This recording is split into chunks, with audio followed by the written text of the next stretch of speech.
বিশ্ব রাজনীতি সব সময় রহস্য আর গোলক ধাঁধায় ভরপুর। সে ধাঁধা আর রহস্য মাঝে মাঝে বিশ্বকে নতুন করে সাজায়, যেখানে পুরাতন বন্ধুত্ব রূপ নেয় শত্রুতায়, আর শত্রুতা বদলে যায় দোস্তিতে। এমনটা ঘটলে পুরো বিশ্বের চোখ পড়ে সেখানে, যেমন এখন সবার চোখ চীনে। বছরের পর বছর ধরে বিশ্বের যুক্তরাষ্ট্রের যে একচ্ছত্র আধিপত্য ছিল তা এখন চ্যালেঞ্জের মুখে।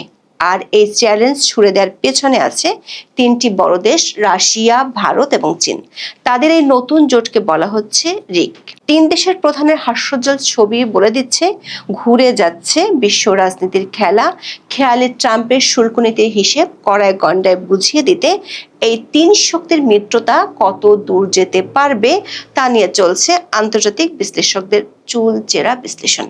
সাথে আছে এশীয় ও দক্ষিণ এশিয়ার ভূ রাজনীতির নতুন মেরুকরণের গতিপথ। বিশেষ করে মোদি আর শি জিনপিং এর উষ্ণ বৈঠকের পর অনেকেই বলছেন এটি হয়তো এশিয়ান সেঞ্চুরির শুরু। বিশ্লেষকদের ভাষায় কলেরা দিনের প্রেমের পুনর্জাগরণ বিশ্ব রাজনীতির অনেক হিসেব নিকেশ পাল্টে দিতে পারে। আর গত কয়েক দশক ধরে বাংলাদেশ, মিয়ানমার, মালদ্বীপ, শ্রীলঙ্কার মতো দক্ষিণ এশিয়ার দেশগুলোতে নিজেদের প্রভাব বিস্তারে ভারত ও চীনের মধ্যে চলছিল এক ধরনের ঠান্ডা লড়াই। বাংলাদেশে আওয়ামী লীগ আমলে 16 বছরে ভারত ছিল এগিয়ে, যেটি চীনের দিকে ঘুরে যায় গত বছরের 5 আগস্টের পর থেকে। প্রশ্ন হলো, দুই শক্তির সম্পর্কের নতুন মেরুকরণে বাংলাদেশকে ঘিরে আঞ্চলিক ভূ রাজনীতির হিসেব নিকেশ কি পাল্টে যাবে? বিশেষ করে ত্রয়োদশ জাতীয় সংসদ নির্বাচনকে ঘিরে সে হিসেব কতটা গুরুত্বপূর্ণ ও অর্থবহ হয়ে উঠবে? বিস্তারিত জানতে চলুন যাওয়া যাক বিশ্লেষণে।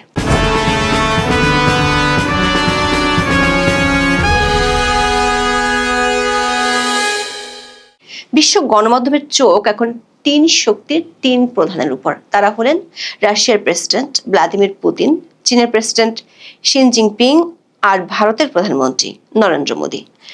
চীনে এই তিন নেতার হাস্যোজ্জ্বল ছবি, তাদের মধ্যে বন্ধুত্বের আভাস বিশ্ব রাজনীতিতে নতুন আলোচনার খোরাক জুগিয়েছে। এই তিন শক্তির মধ্যে নতুন জোট হচ্ছে, যার নাম রিক। তবে ইতিহাস বলছে রাশিয়া, ভারত, চীনের মধ্যে এই ত্রিমুখী সহযোগিতার বা রিকের ধারণাটি নতুন কোনো বিষয় নয়। আজ থেকে প্রায় 30 বছর আগে 1990-এর দশকের শেষে এর জন্ম হয়েছিল।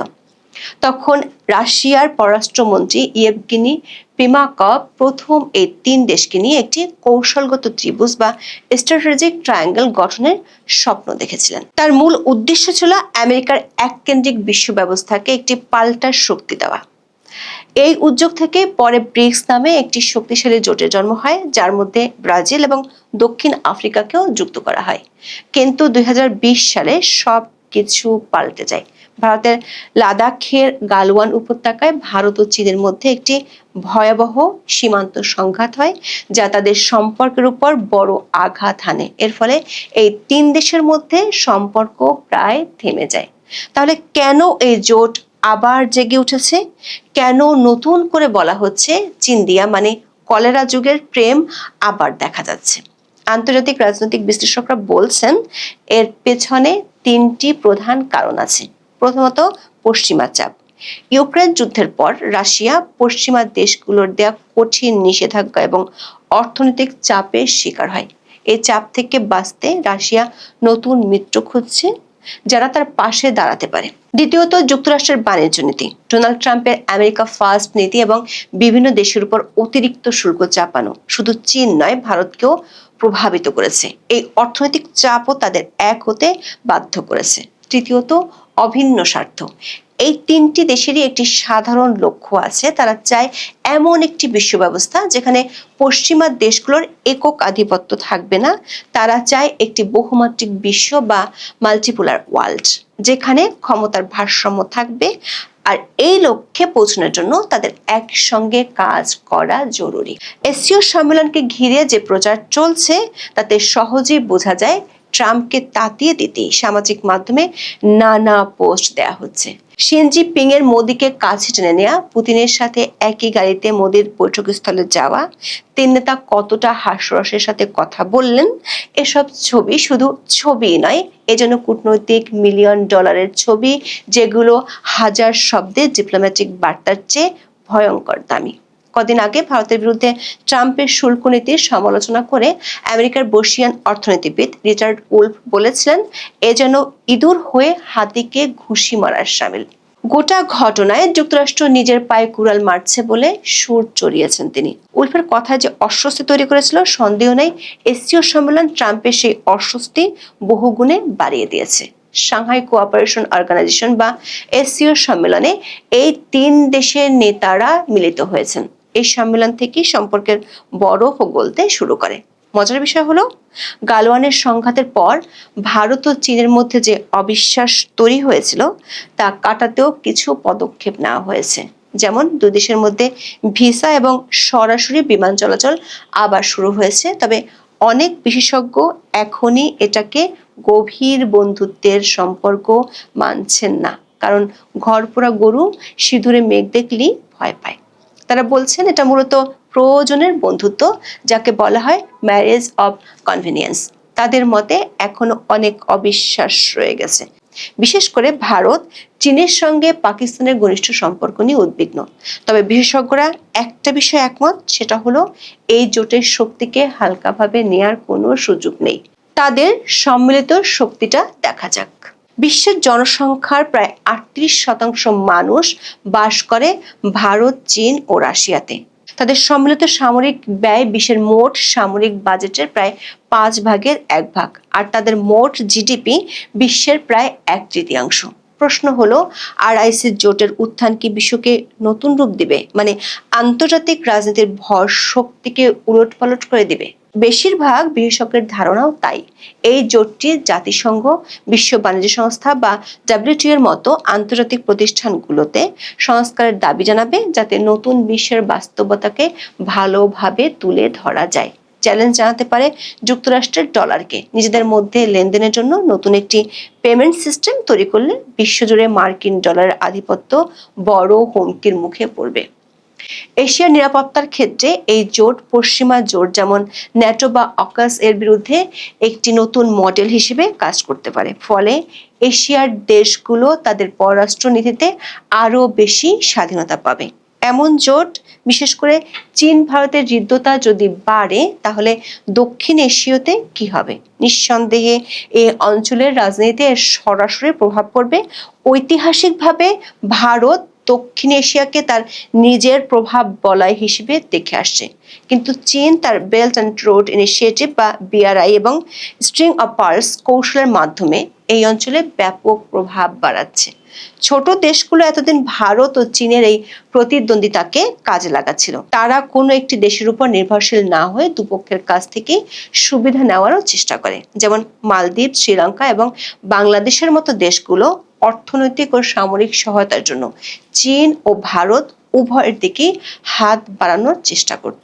ভারত ও চীনের মধ্যে সুসম্পর্ক তৈরি হলে দক্ষিণ এশিয়ায় উত্তেজনা কমবে এবং আঞ্চলিক শান্তি বজায় থাকবে।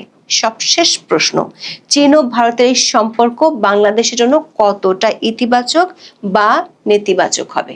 যদিও বাংলাদেশের পররাষ্ট্র নীতির মূল ভিত্তি হলো সবার সাথে বন্ধুত্ব, কারো প্রতি বিদ্বেষ নয়, কিন্তু 90-এর পর থেকে বাংলাদেশকে ঘিরে আঞ্চলিক ভূ রাজনীতি এবং দেশের অভ্যন্তরীণ রাজনীতিতে 3 পরাশক্তি আমেরিকা, চীন ও ভারতের অস্তিত্বকে অস্বীকার করা যায় না।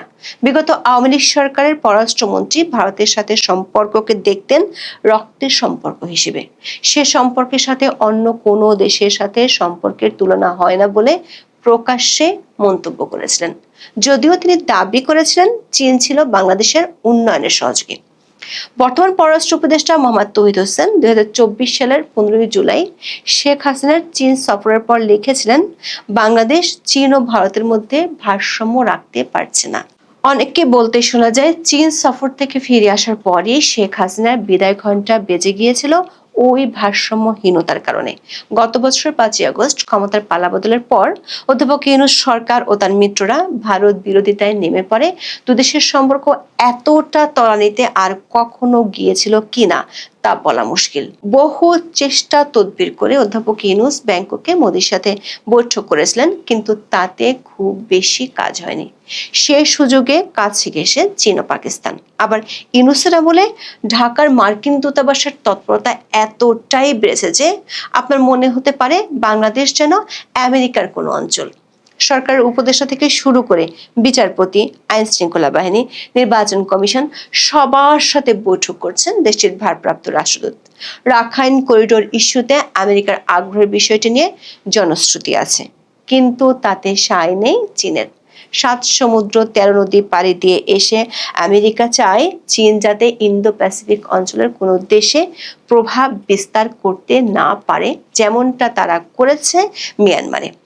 চীন বাংলাদেশের সবচেয়ে বড় বাণিজ্য অংশীদার এবং সামরিক সরঞ্জামের প্রধান সরবরাহকারী। বাংলাদেশ নিয়ে চীনের সাথে এতদিন বিরোধ ছিল ভারত ও আমেরিকার। এখন ভারতের সাথে যদি সম্পর্কের গতিপথ বদলে যায়, তাহলে চীন এবং ভারত হয়তো বন্ধু হয়ে যাবে, প্রতিপক্ষ হয়ে যাবে আমেরিকা। সেটি যদি অধ্যাপক ইউনূসের আমলে ঘটে, তাহলে অনেক কিছুর গণেশ উল্টে যেতে দেখা যাবে। কারণ সবচেয়ে বড় প্রতিবেশী আর সবচেয়ে বড় বাণিজ্যিক ও সামরিক পার্টনার এক হয়ে গেলে, তাও আবার দক্ষিণ এশিয়ার কোনো দেশের ইস্যুতে, তাহলে বাংলাদেশকে তারা আঞ্চলিক পরাশক্তির সাথে সম্পর্কের ক্ষেত্রে নতুন করে ভাবতে হবে। কিন্তু বাংলাদেশের পণ্য রপ্তানির বড় বাজার যুক্তরাষ্ট্র, ফলে একদিকে চাপ কমলেও আর একদিকে চাপ বাড়তে পারে। বরাবরের মতো সেই চাপ অভ্যন্তরীণ রাজনীতিতেও ঢুকে পড়বে। গত বছর 5ই আগস্টের পর থেকে চীন ও আমেরিকা যেভাবে বাংলাদেশের রাজনৈতিক দলগুলোর সাথে নিয়মিত যোগাযোগ গড়ে তুলেছে, সেখানে চীনের অংশে ভারত যদি ঢুকে পড়ে, তাহলে বাংলাদেশের মার্কিন পন্থীদের জন্য দুশ্চিন্তার কারণ হয়ে যাবে। ভারতের কাছে আঞ্চলিক নিরাপত্তার জন্য বাংলাদেশের স্থিতিশীলতা খুব জরুরি।